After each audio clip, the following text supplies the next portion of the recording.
Good afternoon, everyone. My name is Adam Levine, and I'm the Executive Director here at the New York Metropolitan Transportation Council, or NYMTC. As the region's metropolitan planning organization, NYMTC provides a collaborative planning forum to address transportation-related issues and develop regional plans through our members' shared vision for the transportation network that connects New York City, Long Island, and the Lower Hudson Valley. We're very happy to have you here joining us for our Thriving Communities Network meeting. See our very lovely PowerPoint presentation, hopefully.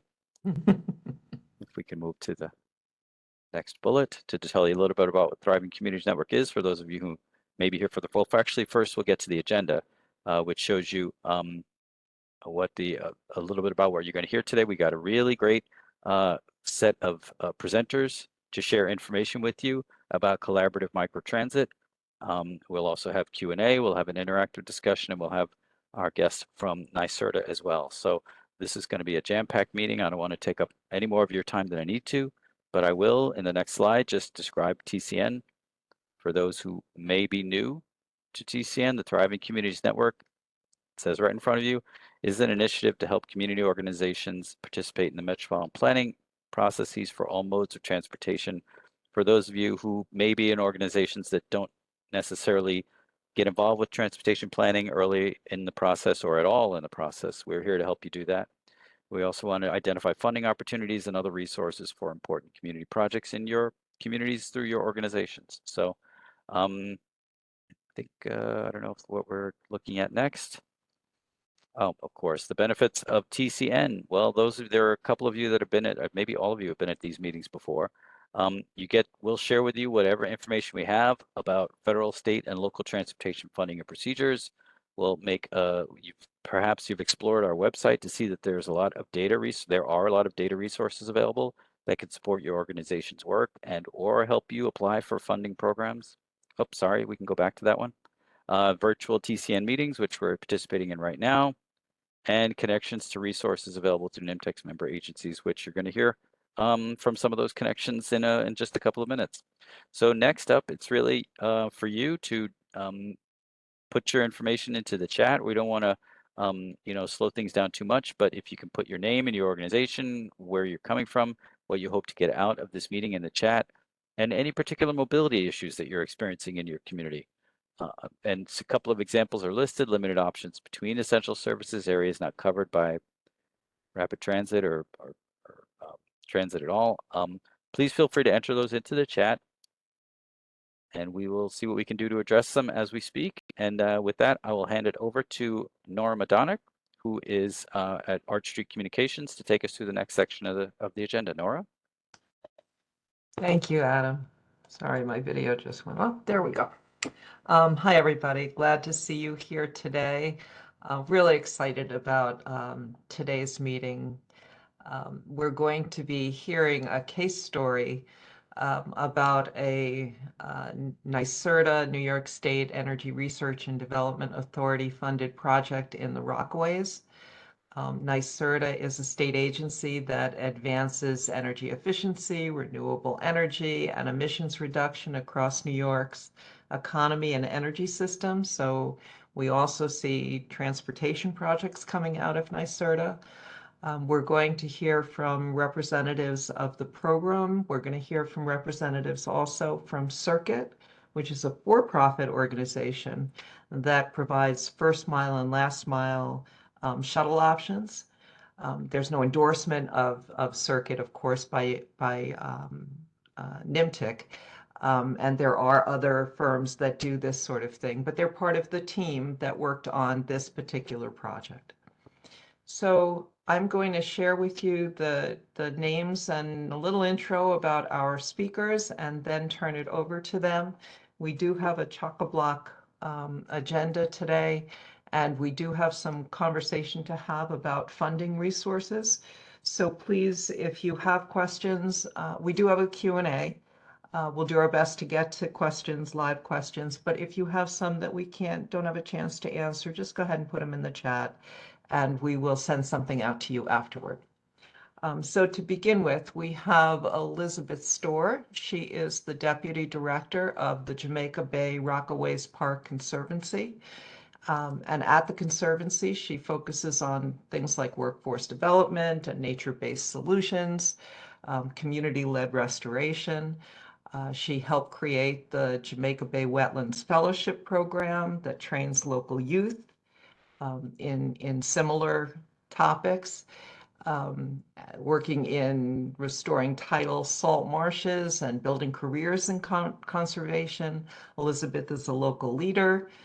She works on adaptive management and partnerships that support both ecosystems and communities. Her presentation is going to take us through the community engagement efforts for the pilot of the Rockaway Rides program. It's a state-funded pilot.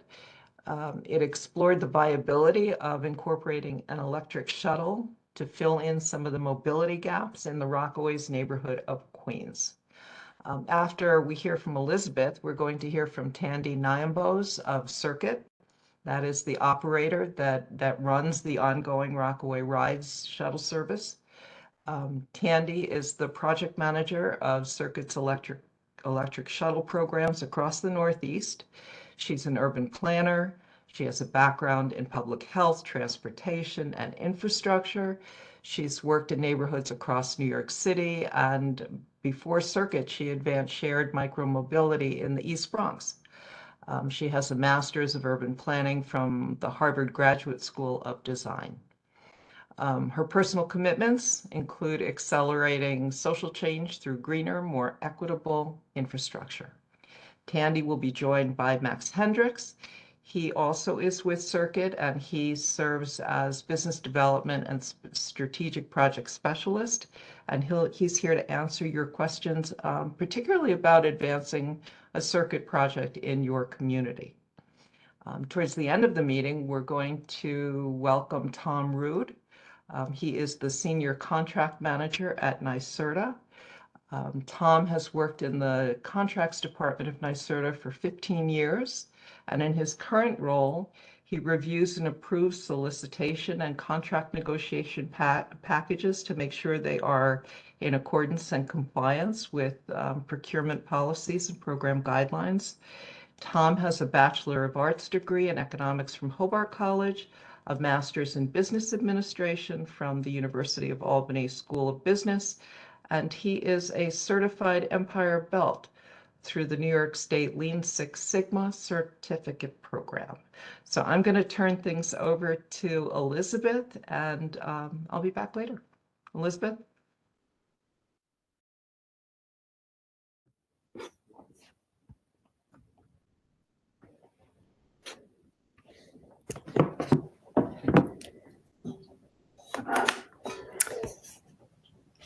Hi, I'm Elizabeth Storr, Deputy Director of the Jamaica Bay Rockaway Parks Conservancy. Next slide.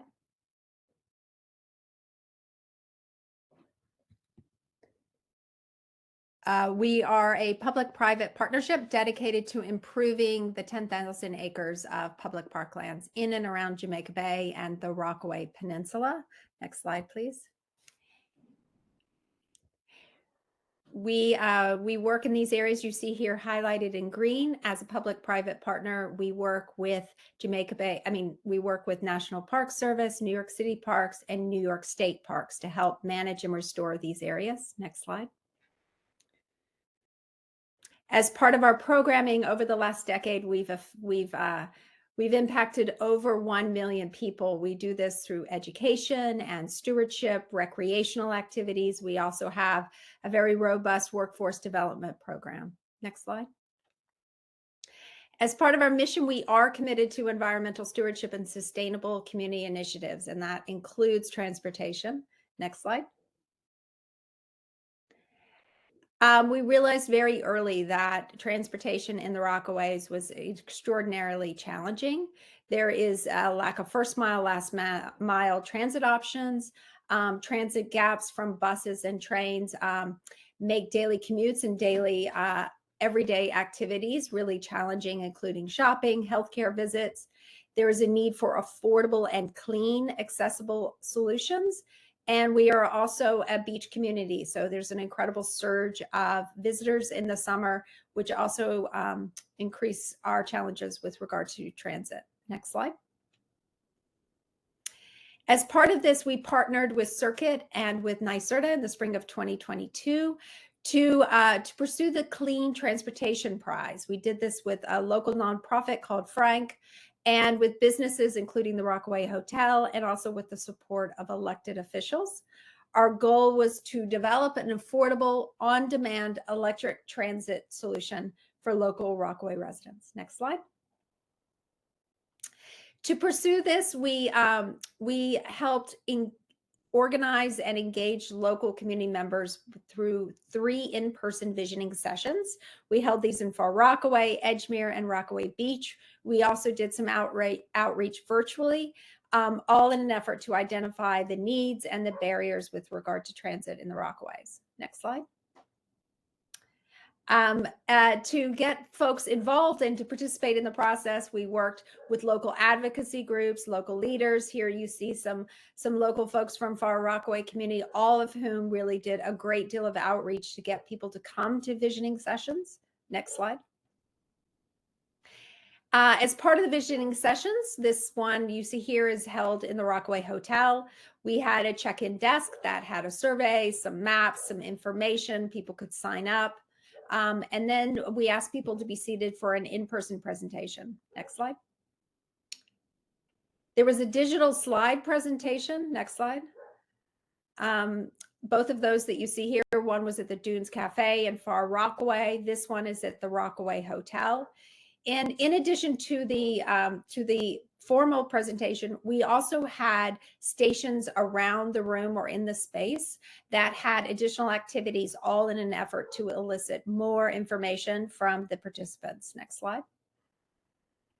Each of these stations had a monitor that had a specific activity. This is an example. This was a mapping exercise. Participants were given 2 stickers. One where they indicated where they lived, and one sticker they placed at a location they most likely wanted to go to. Next slide.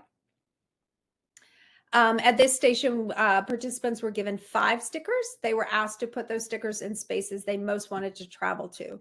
The effort here was to identify density of locations people wanted to travel. You can see they're very basic everyday activities: local shopping, doctors, grocery store, and home.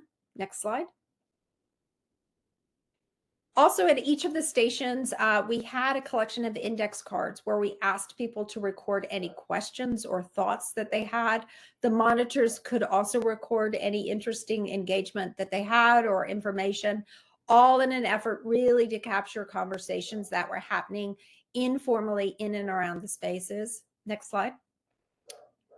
And one of my favorite sort of tools was this word cloud station, where we asked folks to fill out in 1 or 2 words what transit options would mean to them or their community. Some of the words, I don't know if you can read it. Some of the words say things like access, faster and safer, and one that says independence, one of my favorite. Next slide. Here are some of the folks that helped us get the word out, participated, and helped lead these sessions. Next slide. Again, a view of the Rockaway Hotel with the Circuit vehicle out front during one of the engagement sessions. Here you can see folks as they were arriving or leaving could have a look at the vehicle and understand what it looked like in person. Next slide. A little bit about what we found. We found that the destinations most people wanted to go to were places to transit options, transit hubs, like to the train or to the bus. They also needed to get to the grocery store, healthcare facilities, library, post offices. One of the unexpected findings was that we expected beach locations to be a real draw, being a beach community, but that was not at all what the need was. They needed affordable, accessible, senior-friendly design and community-focused options. Key concerns that we identified in the sessions were service coverage, where these vehicles would go, wheelchair accessibility, operating hours. They needed to accommodate small children. They also need to be accessible for the elderly. Next slide. And so in conclusion, we are so excited to have been part of this process. We learned as a local organization, we learned a lot about our community. We enjoyed the partnership. We're really proud of what this service has brought to our community. We understand that it really fit a need in advancing sustainable solutions for mobility in the Rockaways. So thank you, and I look forward to more collaboration in the future. Thank you, Elizabeth. And that's a very cute shuttle, I have to say. Before we jump to Tandy, and I want to do that quickly, I know we've had some folks join us after the intro. If you wouldn't mind putting your name and organization and perhaps what you hope to get out of today into the chat. We'd love to know who is attending. And so now I'm going to turn things over to Tandy, and she is going to give us an overview of the services provided by Rockaway Rise, which is now a fully operational service. So Tandy, to you. Thanks, Nora. Hi, everyone. My name is Tandi Nyambose, and I am a partnership manager at Circuit, managing all of our Northeast programs. So Circuit was born out of the pretty simple idea that we need to get people out of their cars, particularly for short distance rides. And I'm sure most of you are familiar with the concept that we overuse single occupancy vehicles. So these are privately operated vehicles whose only occupant is the driver. And these have a host of negative effects on our cities and neighborhoods. So, oh, you can go ahead. Thank you. With this in mind, Circuit offers what we call a turnkey solution. By turnkey, I mean that Circuit and our team provide an electric micro shuttle service. We source local drivers for programs like the NYSERDA one that I'm featuring today. We even install our own publicly available charging infrastructure. And this all comes ready to operate without adding to congestion and air pollution, and enabling residents to access opportunity through the Ride Circuit app. A little bit about how these services are funded before I zoom into the NYSERDA program. So we work closely with our partners, whether this is to expand an existing service or to start a new one. And there's multiple avenues that we can fund these services with. So here's just a list of some examples of grant focuses. And once we've narrowed down eligibility criteria, we work with a partner, whether that be a business improvement district, a city, an entire state, or a nonprofit. And they all come with different capability and capacity for the grant writing process. Sometimes they don't have a team for that and we take on most of it. Other times it's more balanced. And what we do is fill out those grant applications, describe what it is that Circuit does, and design a service that fits the parameters of that grant. I'll also note that the service started as a fully ad-supported model, but it now is paid through municipal contracts. So you'll see an example later on, but these ads manifest as a wrap on the vehicles. They're very visually appealing and eye-catching.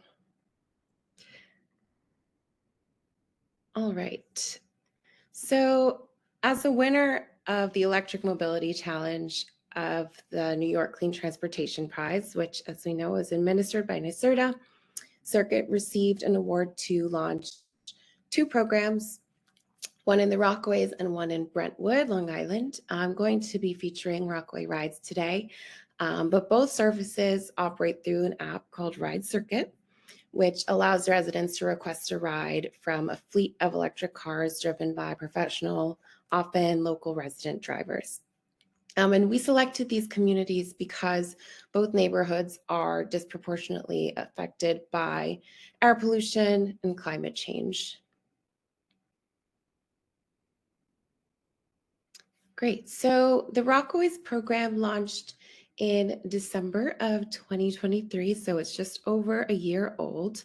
And we've worked with a host of partners, including Jamaica Bay Rockaway Parks Conservancy, on not only the design, but also the implementation of this program. So we've provided thousands of rides without burning an ounce of gas since that launch. And throughout the process, we receive feedback from about 8 to 10 community advisors who elected to work with me and the rest of our team on ensuring the success of the program. Two examples that we're proud of. One, we worked on through the help of our partners at the Rockaway Hotel. They connected us with Brooklyn-based artist Jose Parla, and you can see it's a bit small, but in the background of that photo is the new Far Rockaway Library. And it has a mural that he designed, and we wrapped the sedan in that identical mural, and we were able to bring it out to the ribbon cutting there last summer. And the idea is that the community then sees themselves mirrored in our fleet, and they know it's for them. The other photo here is from last year's Earth Day beach cleanup with two local partners, including Jamaica Way Rockaway Parks Conservancy. We used two of our GEM vehicles to transport people along the beach in the Rockaways. And we really continue to have this emphasis on engagement, although now the program is heavily used, the word is definitely out. We continue to work together with our Rockaway partners. So here is one of the ad examples I mentioned. This was last summer. We partnered with Waterloo Seltzer, so they wrapped a vehicle, and then this revenue comes back to ensure the sustainability of the program. It is a mixed fleet, so this is a photo of a GEM vehicle, which you can see on the top right. Those are a seasonal addition to our fleet, so we just bring them in for the spring and summer months, and then all year round, we also have sedans and vans, and the vans are our ADA compliant option. Just a little bit of insight into how it's been going. You can see it's quite seasonal. It really peaks at the end of summer, but all year round, we're seeing a lot of demand, even more demand than we have the vehicles for, averaging over 4,000 rides every month and even more passengers because you can request a ride for yourself and others. Our rider ratings are high. These are prompted after the end of every ride, and we've hired about 18 drivers so far in the Rockaways.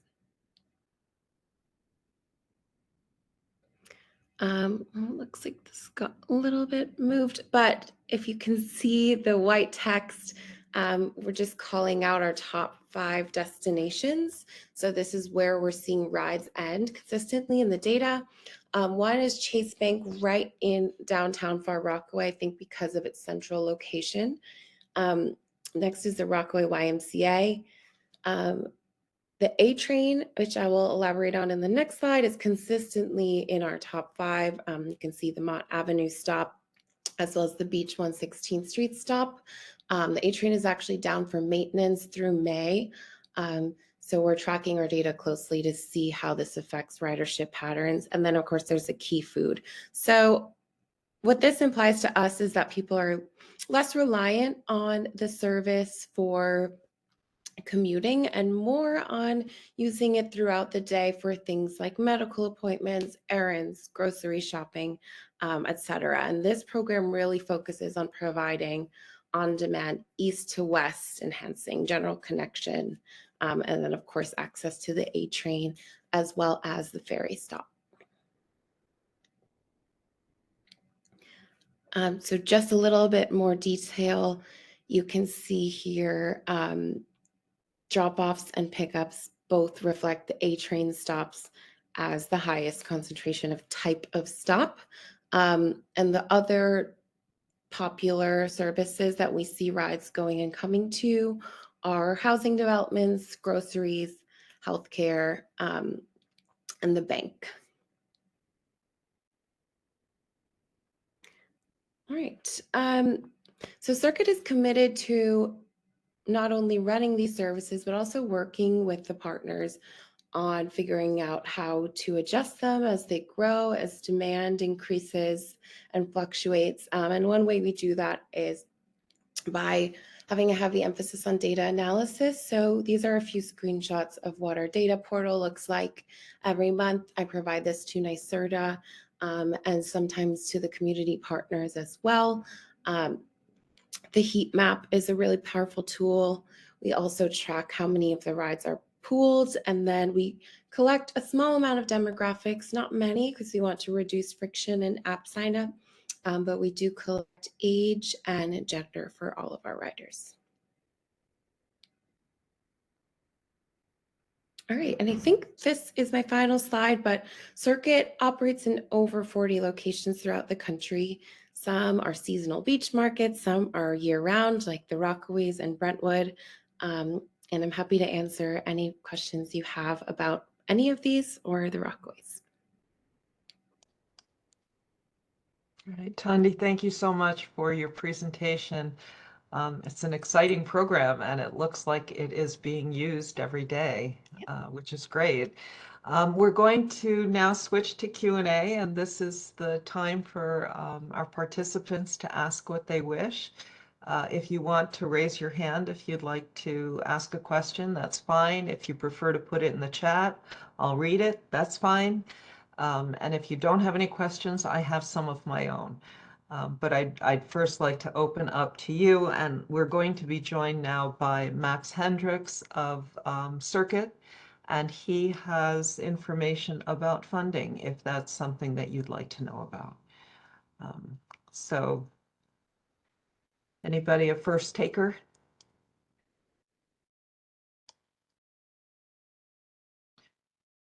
And if not, I'm going to warm the water a little bit and ask Max. Max, could you talk to us a little bit about, you know, this project was awarded a prize from NYSERDA, but for other community organizations, what are some of the ways that local organizations, community-based organizations, could think about finding funding opportunities for a project like this? Yeah, no, it's a great question. Nice to meet everyone. I appreciate it. There's definitely, we've found a huge swath of different opportunities that are available for this type of transportation. And the reason I'll say that is because we're in a bit of a niche here where there's a lot of different goals that can be accomplished with these types of transit solutions. That's both with ranging all the way to economic development, obviously sustainability and clean air focused, funding opportunities, and then straight up transportation grants. We've seen really a range as it depends, state to state in our experiences. In New York, obviously NYSERDA has been a great partner, both more recently with eligibility on like the Clean Mobility Initiative, providing planning grants to communities we work with, as well as, eventual implementation grants, as well as, innovative mobility initiatives, things like that. And then on top of that, we've also seen some work being done on more of the, I guess, housing and development side of things as of late, working, more recently in Yonkers, for example, with the Municipal Housing Authority there, where they're receiving, funding directly for housing reasons, but also have needs to ensure that their residents are able to get where they need to go to fill in those gaps in transit. And so there's really a wide range of opportunities when it comes to grant funding directly. And then the other thing is actually working directly with state or county funds to actually help to fund these programs in disadvantaged areas or in areas where they feel there's transit deserts or transit gaps. So we've seen that in a few different states, including in New York, where working more directly with actually county officials to allocate funds more directly towards something, or actually advocating for county officials to run their own programs, and set up a program in your community or nearby the community that you're trying to serve. And so there's definitely a wide range there. And I think we try to go case by case and be very bespoke with the actual solution that we're trying to solve, as well as continuously being aware of which funding opportunities are available that could be applicable to the partners that we're working with. So we try to take each situation as they come and really apply our experience across the board in funding these solutions to each unique situation. So I'm happy to answer any specific questions there, or how it directly applies. And we're also happy to kind of follow up. Obviously, my email's in that deck there, as well as Tandi's. So feel free to reach out to us, with any direct questions, if there aren't any right now as well, to kind of talk through that or set up a call to discuss what options may be available directly for your community or for the direct problems that you're trying to solve. So we had asked our attendees, we'd sent out a couple questions for them to think about, and I do want to turn it over to them to share some back with us. But one last question from me. If you were giving advice to a community organization that was thinking this might be good for us, what would be their first step? What would you advise them so that this doesn't feel overwhelming? Yeah, no, that's also a great question. I'll say to start, which is that we have a ton of experience doing this, and we're happy to discuss directly obviously at no cost, just what the problems are that exist, what may be the best solutions. In terms of first step in moving towards setting up these kinds of programs and funding, we've found a lot of success in getting together some type of concrete plan that says, hey, this is how we're going to solve this problem. This is why we think it's important. And then reaching out to local elected officials as well as higher level, I think is always a great first step as well, because there may be easier funding opportunities, or they may already be thinking about those problems ahead of time. And so there may be quicker wins than you think, rather than going through the full grant application process. So that's where I would recommend to start. And we've seen a lot of success there because, transportation is a huge line item in most, state, local communities. And so this may already be a problem that they're aware of and they're looking to solve. And I think that advocation from especially local nonprofits goes a very, very long way. For example, our program in Trenton, in New Jersey is directly with ISLES, which is a nonprofit there, and not with the city, but the city, it knows that this is an issue and is working directly with ISLES to address those problems there. And then from there, I would say, meeting also directly with some of the individuals who oversee those grant opportunities. That's, NYSERDA, New York State DOT, once again, county officials who oversee some of the disbursement. And that's work that we do on our own as well. So we're happy to kind of point you in the right direction. We have those meetings with individuals who kind of hold the purse strings on some of those fundings, so that we have a strong understanding of where that funding is going to go, what it looks like in the future, so that we can relay that advice. But that's something that that groups can do on their own as well, to understand what funding is available, how it may be allocated to them to solve those problems. That's great, Max. Thank you. So I want to turn things to the members of our Thriving Communities Network. So we have Amy Cohen and Chauncey Young and Dan Rennells, Harry, I don't know your last name, but we have Harry, Lauren Randall, Lisa Burton, and Noam Bramson. We had sent out to you before this meeting a couple of questions for you to think about before we got here, and they were these. One is, what geographic areas in your community have particular challenges around travel, and what makes that travel difficult? And we're wondering if this kind of program sort of sparks an idea for you. That's one question, and I'm just going to mention the others in case you popped around in your thinking. What are some of the most popular destinations in your community, and do you have challenges getting to those? I think we heard earlier that there was a surprise Elizabeth shared in their community, where they thought that the beach was going to be the primary pull, and it was not. There were some other areas, and I'm wondering what those might be in your communities. And also how you might think about a project like this in your community. So I want to open up to you and see if you could share with us a little bit of information, and then we're going to hear from Tom Hood at NYSERDA. So let's get started. Who has something to share about their community?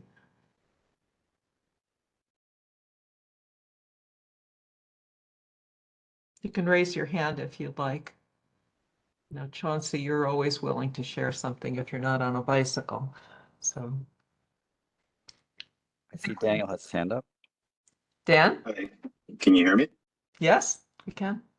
Well, yeah, thank you, and thank you for the prompts. I think the Point CDC, who's a nearby community organization, actually ran a similar program, and we as we talk about the Cross Bronx Highway being rebuilt, the both the river, the Bronx River, and the different highways around us pose problems for people actually crossing from side to side of the Bronx. So the Sheridan, you couldn't even cross before. So now you can cross that. You can cross over the park, but there are limited areas to cross there. And in the Bronx, the east-west public transit system is also hard to manage and travel and unreliable. For timing, for getting to work, for getting places. So I think reducing, either having dedicated bus rapid transit or having more things that can scale up feels like a necessary thing to actually improve transit where people can get around without owning a personal vehicle. Yeah. So those We are know the that areas, in like that where area, the you have a highway. highway that divided you, so, yeah. Chauncey, you want to jump in? Do your hands up? Daniel was sharing, on the, west side of the Bronx, the Harlem River, we are, divided from our waterfront by the Cross Bronx, by the Cross Bronx, by the Deegan Expressway, by Metro North. And so, I think a huge issue is really one when we're trying to reconnect communities with our waterfront, because New York City has so much waterfront, but so much of it is inaccessible to folks. And really with the work of trying to create safe pedestrian bicycle spaces is getting across those, transportation obstacles to the many New Yorkers that would prefer to bike or walk versus not having the opportunity to own a car.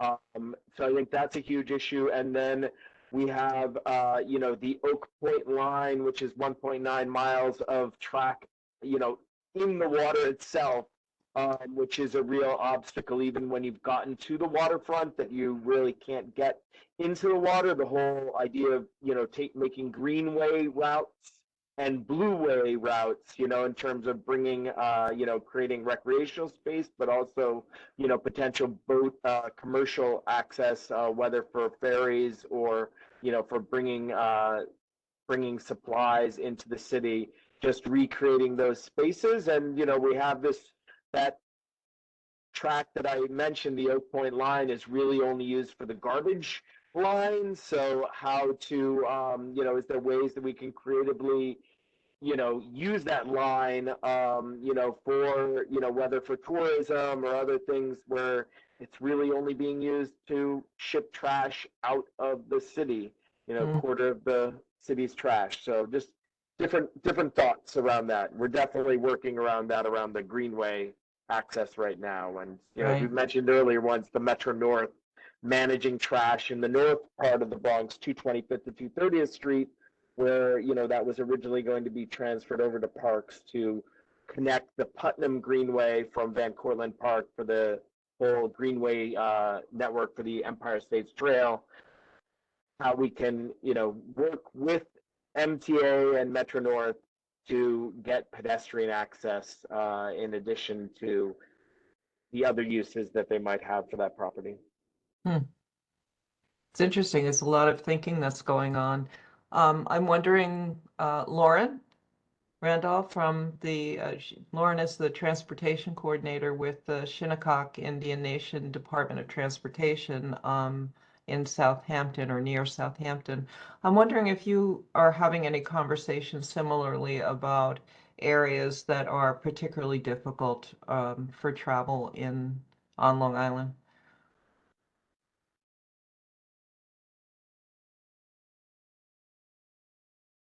I think I lost Lauren's microphone.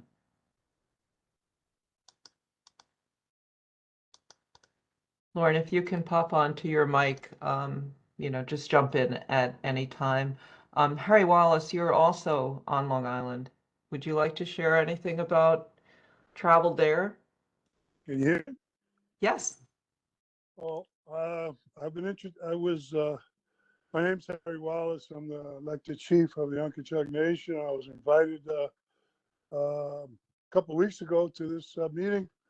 I'm just learning all about this information. Mhm. Long Island, especially out further, the further east you go, the worse the traffic conditions are. Public transportation is really a difficult process here. And having access to, mini buses, minivans for our elders, our disabled, and our people that have extra needs is also a challenging process. So Mhm. hoping that we can learn some things from you guys to assist us in that process. And I've been asked to by a member of our school board to be a part of this conversation, and I'm here to learning. I'm looking at the possible funding sources that you're discussing, and whatever else you can educate me on. So I'm a student here today. Well, we're happy to have you, Harry. You're also an expert in your community, so we're very glad to hear about what you have to say. Noam Branson, I'm wondering if we could swing up to Westchester and hear something about that. While we're doing that, Lauren had indicated that we needed to unmute her.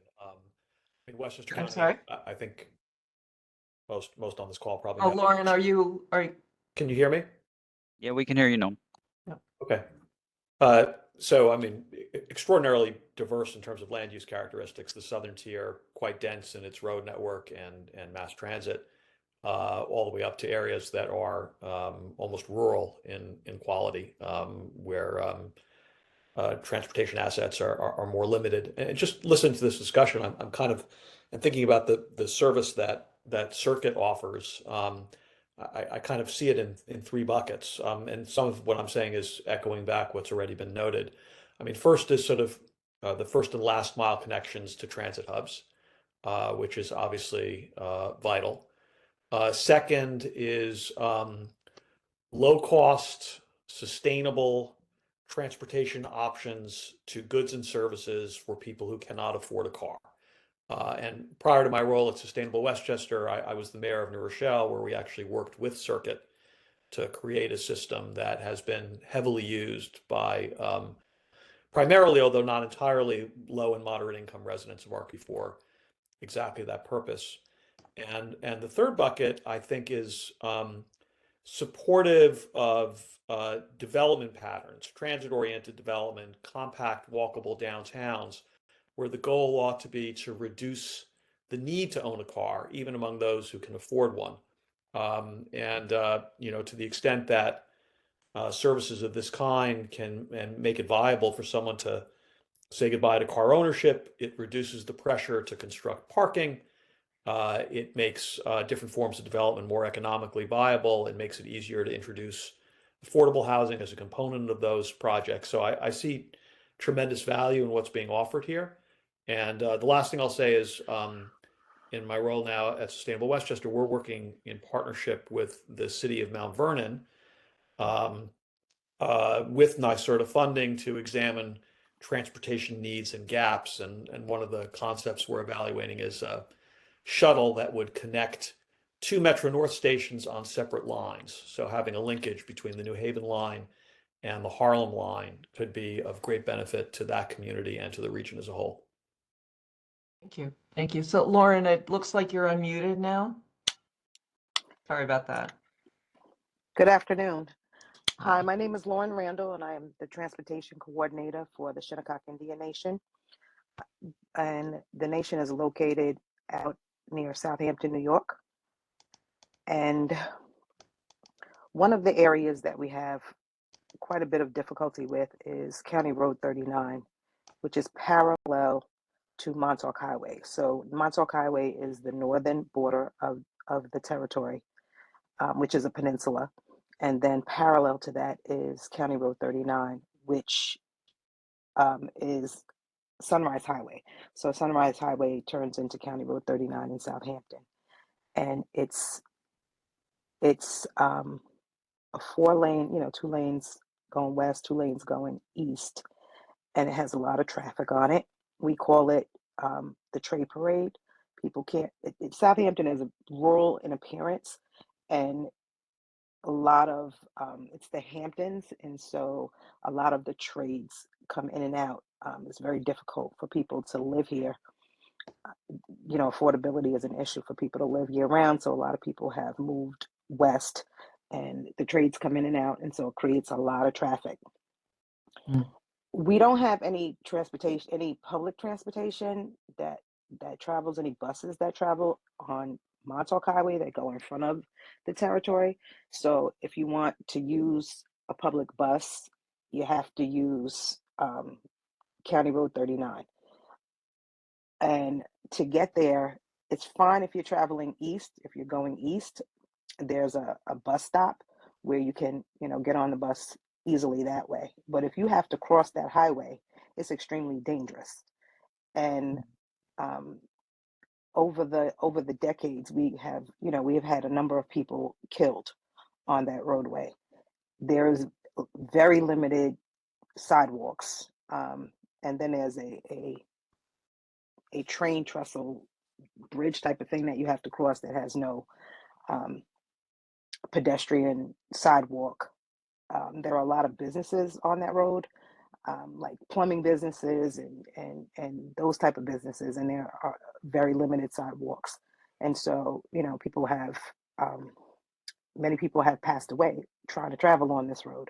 So that's one of the geographic areas that poses quite a bit of difficulty to travel on. In terms of getting in and out of the village, to get to the supermarket, to get to healthcare facilities, to get to the post office, the idea of that circuit and that electric vehicle use to get back and forth sounds very appealing.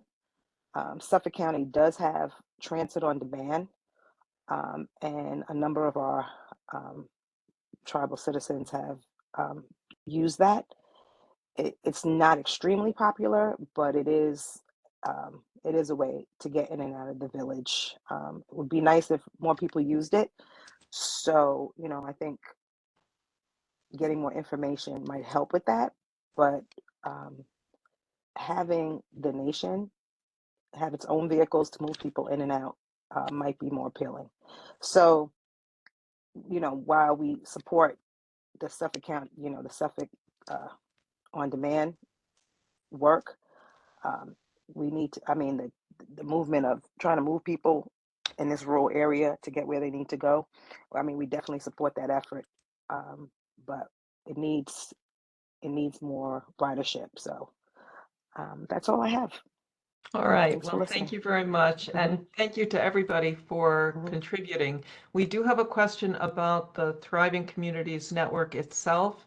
And I'm going to, and that's from Amy Cohen, I'm going to hold that until we go back to Adam at the close of this conversation. But Amy, we absolutely will address your question.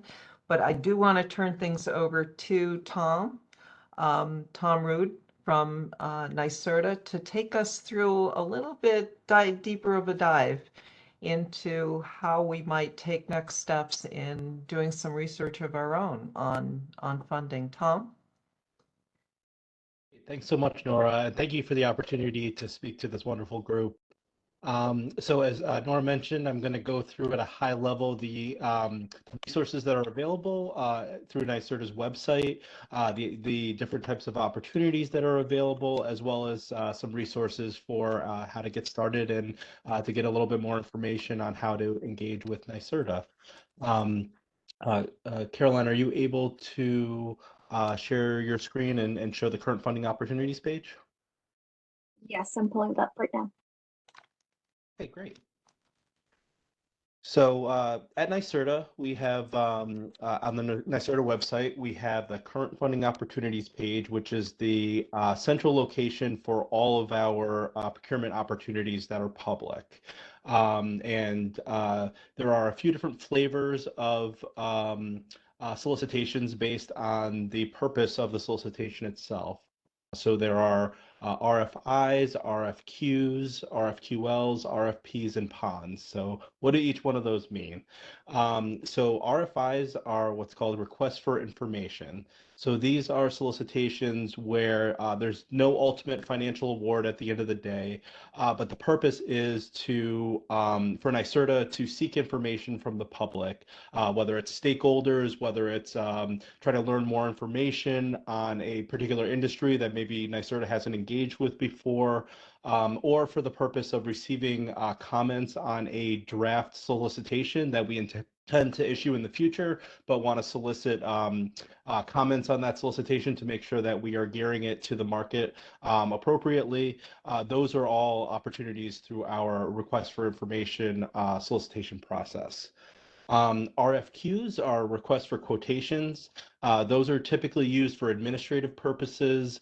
For example, you know, if NYSERDA needed to purchase 100 computers, we would use a request for quotations. The nuance with that is that all of the services or goods would be undifferentiated. So the main selection criteria for that would be cost in that case, because we have you know, an example of that might be the 100 computers, as I mentioned. They would all have a minimum you know, amount of memory and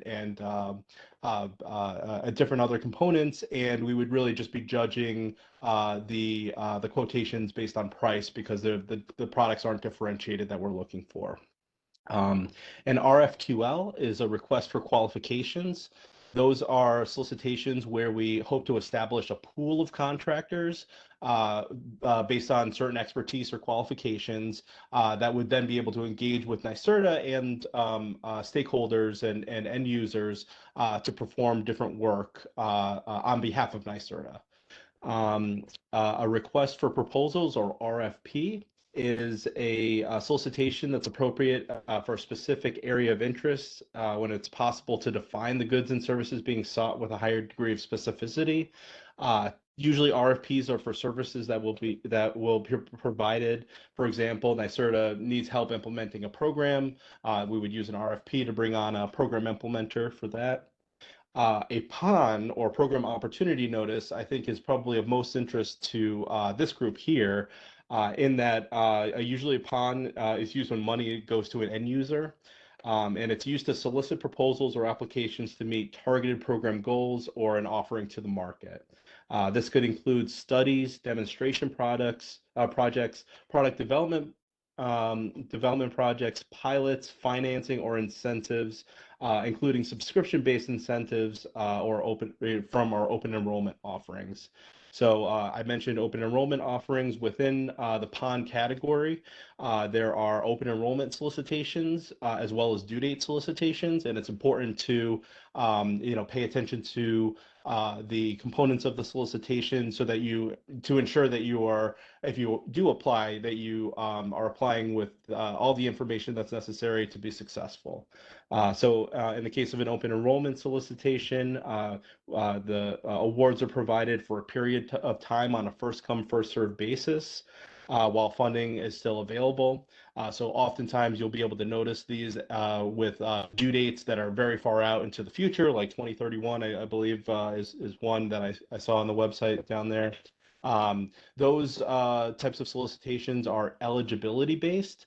So as long as your firm or your entity is eligible and the work that you would like to do is eligible work under the program, you would apply and you would be approved to receive either an incentive or some sort of financial award based on eligibility of your entity and the eligibility of the work. In contrast, the due date solicitation is one with a predefined due date, which proposals must be submitted by. Proposals are evaluated based on an initial eligibility check, similar to the open enrollment solicitation. And eligibility really comes down to, is the type of entity that's applying, eligible. So, for example, a program might seem like a great opportunity, but only municipalities are eligible. So you just want to make sure that you're paying attention to that. And the second component of a due date solicitation is that the evaluation of the proposal culminates in selection based on submitted documentation and established and published evaluation criteria. The New York prizes, or the New York Transportation Prize, is a great example of a due date solicitation where proposals were evaluated not only based on eligibility, that there's an initial eligibility check, but also based on evaluation criteria that was published in the solicitation itself. Another aspect of this page that is really important to draw your attention to, once you've gone through the information on this page, or maybe the first thing you do on this page is to sign up at the top to receive notifications anytime a new solicitation comes out. This is a free process. You just put your email in, and it ensures that anytime a new opportunity is posted, you get an email in your inbox explaining the opportunity and linking you right to the website so that you stay up to date on all the latest from NYSERDA. The next aspect of a solicitation to just touch on very briefly is that there might be some complexities within the solicitation, but there is always a designated contact or a contact person listed in the solicitation, and they are available. A real human being is available at NYSERDA to discuss a potential project, your eligibility, any aspect of engaging with NYSERDA on that particular solicitation.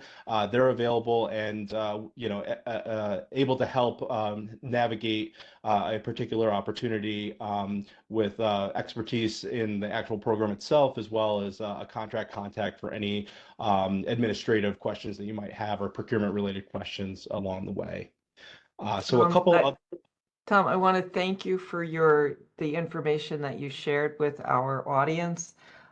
We are going to send out an email after this meeting with links that Tom has provided us with that will be useful for you, including that email sign up.